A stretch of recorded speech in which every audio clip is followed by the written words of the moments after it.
नमस्कार। दोपहर समाचार में आपका स्वागत है।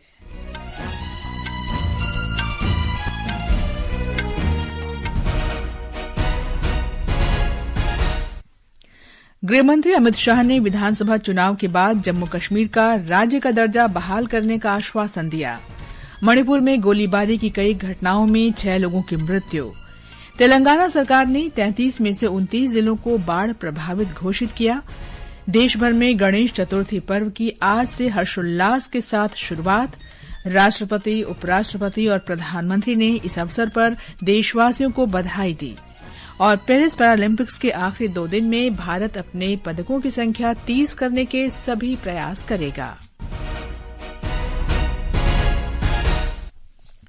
दोपहर समाचार के साथ मैं कनकलता। भारतीय जनता पार्टी के वरिष्ठ नेता और केंद्रीय गृहमंत्री अमित शाह ने आश्वासन दिया है कि विधानसभा चुनावों के बाद जम्मू कश्मीर को फिर से राज्य का दर्जा दिया जाएगा। जम्मू में आज एक जनसभा में उन्होंने कहा कि आगामी विधानसभा चुनाव ऐतिहासिक हैं। मोदी सरकार द्वारा अनुच्छेद 370 समाप्त करने के बाद राष्ट्रीय ध्वज और संविधान के तहत जम्मू कश्मीर में पहली बार चुनाव कराए जा रहे हैं। श्री शाह ने कांग्रेस नेशनल कॉन्फ्रेंस गठबंधन पर प्रदेश में पुरानी व्यवस्था पुनर्जीवित करने के प्रयासों का आरोप लगाया। कश्मीर में ऐसी सरकारें थी जो आतंकवाद के सामने आंख मूंद कर बैठी। इन्होंने आतंकवाद को बढ़ाया। मैं आज कहना चाहता हूं, मोदी जी के 10 साल में आतंकवाद में 70% कमी लाने का काम ये भारतीय जनता पार्टी की है। गृहमंत्री ने यह भी कहा कि सरकार गुज्जर, पहाड़ी, बकरवाल और दलितों सहित किसी भी समुदाय के साथ अन्याय नहीं होने देगी। उपराष्ट्रपति जगदीप धनखड़ ने आज उत्तर प्रदेश के गोरखपुर में सैनिक स्कूल का उद्घाटन किया। इस अवसर पर उपराष्ट्रपति ने कहा कि शिक्षा बदलाव लाने का एक सशक्त माध्यम है जो समाज से बुराइयों और कुरीतियों को समाप्त करता है। उपराष्ट्रपति ने नवनिर्मित स्कूल के बुनियादी ढांचे की सराहना करते हुए कहा कि सैनिक स्कूल में श्रेष्ठ सुविधाएं हैं जो देश के अन्य सैनिक स्कूलों और मिलिट्री स्कूलों के लिए एक उदाहरण है। पूर्वांचल कितना महत्वपूर्ण अंग है उत्तर प्रदेश का, और यहाँ की प्रथम सैनिक स्कूल और ऐसी सैनिक स्कूल जिसका ढांचा अद्भुत है। मैं सैनिक स्कूल में पला पढ़ा हूँ। मैंने अनेक सैनिक स्कूलों के जाकर, मिलिट्री स्कूल में जाकर ढांचा देखा है। आपने जो करिश्मा यहाँ किया है वो भविष्य की पीढ़ी का निर्माण का एक रास्ता है जो पूरे देश को दिखाएगा। उपराष्ट्रपति चित्रकूट में जगतगुरु रामभद्राचार्य दिव्यांग राज्य विश्वविद्यालय में आधुनिक जीवन में ऋषि परंपरा विषय पर आयोजित 2 दिवसीय राष्ट्रीय संगोष्ठी में मुख्य अतिथि के रूप में अध्यक्षता करेंगे। प्रधानमंत्री नरेंद्र मोदी ने कहा है कि शिक्षक राष्ट्र की बहुत महत्वपूर्ण सेवा कर रहे हैं और आज के युवाओं को विकसित भारत के लिए तैयार करने की जिम्मेदारी उन्हीं के हाथों में है। कल नई दिल्ली में अपने आवास पर राष्ट्रीय शिक्षक पुरस्कार से सम्मानित शिक्षकों के साथ बातचीत में श्री मोदी ने कहा कि हम सभी को विकसित भारत के लिए सक्षम नागरिक और युवा तैयार करने का प्रयास करना चाहिए। प्रधानमंत्री ने कहा कि शिक्षक भारत की विविधता से परिचित कराने के लिए विद्यार्थियों को शैक्षिक पर्यटन पर ले जा सकते हैं। इससे उन्हें सीखने में मदद मिलेगी और देश के बारे में जानने का अवसर मिलेगा। प्रधानमंत्री ने शिक्षकों से विद्यार्थियों को देखो अपना देश लोगों की पसंद प्रतियोगिता के बारे में अवगत कराने के लिए भी कहा ताकि वे इसमें भाग ले सकें। हमारी कोशिश है कि उस राज्य के लोग वोट करके तय करें हमारे राज्य में ये नंबर 1 पर चीज है जो देखने जैसी है। योजनाबद्ध तरीके से वहां जाए, रात्रि को मुकाम करें तो उस स्थान के लोगों को लगेगा कि भाई अब रोजगार की संभावनाएं बनेगी, तो होम स्टे बनने लग जाएंगे, ऑटो रिक्शा वाले आ जाएंगे। यानी अगर हम सिर्फ स्कूल में बैठे बैठे तय करें तो इस देश में 100 टॉप डेस्टिनेशन टूरिज्म के हम 2 साल के अंदर तैयार कर सकते हैं। प्रधानमंत्री ने राष्ट्रीय शिक्षा नीति के प्रभाव और मातृभाषा में शिक्षा के महत्व के बारे में भी चर्चा की। उन्होंने सुझाव दिया कि शिक्षक छात्रों को विभिन्न भाषाओं में स्थानीय लोक कथाओं के बारे में जानकारी दे सकते हैं ताकि वे कई भाषाएं सीखें और भारत की जीवंत संस्कृति से भी परिचित हो सकें। स्वास्थ्य मंत्री जगत प्रकाश नड्डा ने आज पटना में हाईटेक पटना मेडिकल कॉलेज और अस्पताल के निर्माण कार्य की प्रगति की समीक्षा की। इसे विश्व के दूसरे सबसे बड़े अस्पताल के रूप में विकसित किया जा रहा है। केंद्र सरकार सुपर स्पेशलिटी सुविधाओं से युक्त 5,400 बिस्तरों वाले अस्पताल के विकास के लिए बिहार को सहायता प्रदान कर रही है। श्री नड्डा दरभंगा और मुजफ्फरपुर में 2 सुपर स्पेशलिटी अस्पतालों का उद्घाटन और लोकार्पण भी करेंगे। वे दरभंगा में एम्स के लिए शोभन एक्मी बाईपास भी जाएंगे। ये समाचार हमारी वेबसाइट www.newsonair.gov.in और हमारे न्यूज ऑन एआईआर ऐप पर भी उपलब्ध हैं। दोपहर समाचार में आपका फिर स्वागत है। मणिपुर में कई स्थानों पर आज सुबह से हो रही गोलीबारी की कई घटनाओं में 6 लोगों की मृत्यु हो गई और कई लोग घायल हुए हैं। गोलीबारी की घटनाएं नोंगचेपी क्षेत्र, मोइरांग शहर, जिरीबाम जिले के तांगचेंग, खुंजाव और कागचिन जिले में हुई हैं। कल रात भीड़ ने 2 मणिपुर राइफल बटालियन के हथियारों को लूटने की कोशिश की। हालांकि सुरक्षा बलों ने स्थिति को नियंत्रण में कर लिया। मध्यम दूरी की बैलिस्टिक मिसाइल अग्नि 4 का कल ओडिशा के चांदीपुर में एकीकृत परीक्षण रेंज से सफल प्रक्षेपण किया गया। रक्षा मंत्रालय ने कहा कि प्रक्षेपण के दौरान सभी परिचालन और तकनीकी मानकों को सफलतापूर्वक पूरा किया गया। ये प्रक्षेपण रणनीतिक बल कमान के तत्वाधान में आयोजित किया गया था। तेलंगाना सरकार ने राज्य में 33 में से 29 जिलों को बाढ़ग्रस्त घोषित किया है। राज्य सरकार ने इन प्रत्येक जिलों में राहत कार्य तुरंत चलाने के लिए 3 करोड़ रुपए की सहायता राशि की घोषणा की है। इससे पहले 4 जिलों को बाढ़ग्रस्त घोषित कर राहत अभियान चलाया जा रहा था। प्रभावित जिलों के जिलाधिकारियों को विस्तृत ब्यौरा तैयार कर सोमवार तक रिपोर्ट भेजने के आदेश दिए गए हैं। मुख्य सचिव ने बताया कि राज्य में बाढ़ से जुड़ी घटनाओं में मरने वालों की संख्या बढ़कर 29 हो गई है।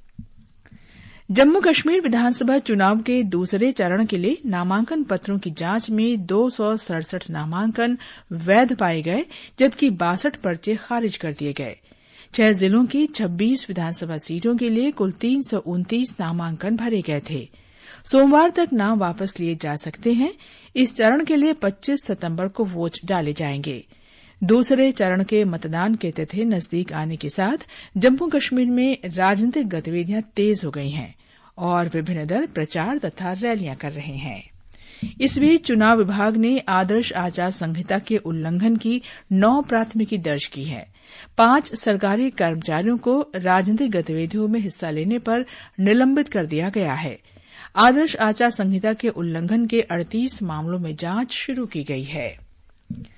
पश्चिम बंगाल के राज्यपाल सीवी आनंद बोस ने कई खामियों का हवाला देते हुए अपराजिता महिला और बाल विधेयक 2024 को राष्ट्रपति द्रौपदी मुर्मू के पास भेजा है। पिछले महीने की 9 तारीख को कोलकाता के आरजीकर अस्पताल में एक प्रशिक्षु डॉक्टर के साथ दुष्कर्म और हत्या के बाद राज्य विधानसभा ने इस विधेयक को पारित किया था। पीड़िता की मृत्यु या उसके कोमा में जाने की स्थिति में विधेयक में दुष्कर्म के दोषियों के लिए मृत्यु दंड का प्रावधान किया गया है। झारखंड सरकार ने सभी वकीलों का 5 लाख रुपए का चिकित्सा बीमा करने का निर्णय लिया है। इससे राज्य में 30,000 वकीलों को लाभ होगा। मुख्यमंत्री हेमंत सोरेन की अध्यक्षता में हुई मंत्रिमंडल की बैठक में यह निर्णय लिया गया। 65 वर्ष और उससे अधिक आयु के वकीलों की पेंशन में भी वृद्धि करने का निर्णय लिया गया। महाधिवक्ता राजीव रंजन ने कहा कि झारखंड ही एक ऐसा राज्य है जिसने वकीलों के हित में लिए गए निर्णय से पूरे देश में एक उदाहरण पेश किया है। 3 बड़ी योजनाओं को अधिवक्ताओं के लिए आज कैबिनेट ने मंजूरी दी है। इसमें प्रथम 5 वर्षों के लिए नए अधिवक्ताओं को 5,000 रूपये प्रति माह स्टाइपेंड मिलेगा सरकार की तरफ से। उन्हें मेडिकल इंश्योरेंस 5 लाख का और डेथ बेनिफिट मिलेगा और पेंशन की राशि 7,000 से बढ़ा करके 14,000 कर दी गई है, जो 7,000 कंट्रीब्यूशन सरकार का होगा। ये समाचार आकाशवाणी से प्रसारित किए जा रहे हैं। ताजा समाचार जानने के लिए आप हमारे social media handle @AIR News Hindi को फॉलो कर सकते हैं। ये आकाशवाणी है। देश भर में आज गणेश चतुर्थी का त्यौहार श्रद्धा के साथ मनाया जा रहा है। ये दिन बुद्धि, समृद्धि और सौभाग्य का प्रतीक है। महाराष्ट्र में विदर्भ में भी गणेश उत्सव बड़े हर्षोल्लास के साथ मनाया जा रहा है। ब्यौरा हमारे संवाददाता से।